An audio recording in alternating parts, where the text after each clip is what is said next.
4 மாடு, 2 ஆடு வச்சிருக்கிறேன்.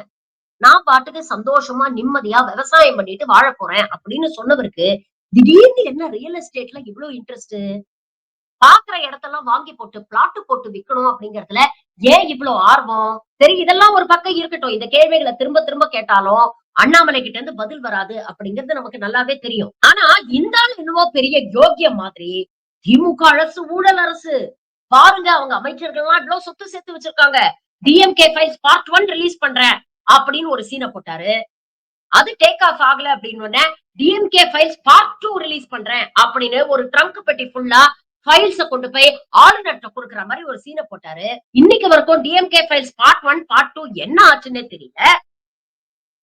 இடையில ஏடிஎம்கே ஃபைல்ஸையும் நான் ரிலீஸ் பண்ணுவேன் அப்படின்னு சொல்லி எடப்பாடியை இது போல இல்ல அப்படின்னு விமர்சனம் பண்ண ஒரு தலைவர் தான் அண்ணாமலை.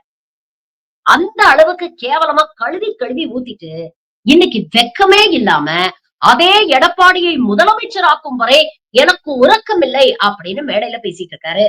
ஒரு பக்கம் மேடையில இப்படி பேசிட்டு பின்னாலேயே தினகரன் போன்றவர்கள் மூலமாக எடப்பாடிக்கு ஒரு பெரிய குழிய படிச்சுக்கிட்டு இருக்கு இந்த ஆட்டுக்குட்டி. இப்படிப்பட்டவரை தான் சிங்கம் கரப்படியாத கைக்கு சொந்தக்காரர், நேர்மை, கருமை, எருமை அப்படின்னு இந்த அண்ணாமலை பாஜகவை சேர்ந்தவர்கள் தினம் தினம் சோசியல் மீடியால ஃபயர் விட்டுட்டு இருக்காங்க.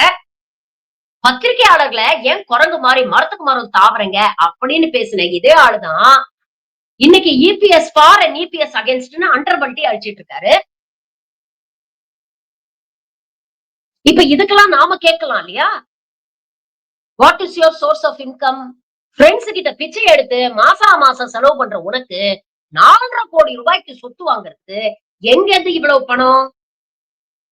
அடுத்தது உனக்கும் திமுகவுக்கும் ரகசிய கூட்டணி இருக்கு அப்படின்னு சொல்றாங்க. இதற்கு திமுக விளக்கம் கொடுக்கணும். இப்படிப்பட்ட ஒரு குற்றச்சாட்டை மாரிதாஸ் போன்ற சோசியல் மீடியா இன்ஃபுளுசர் பொது வெளியில வைக்கிறாரு.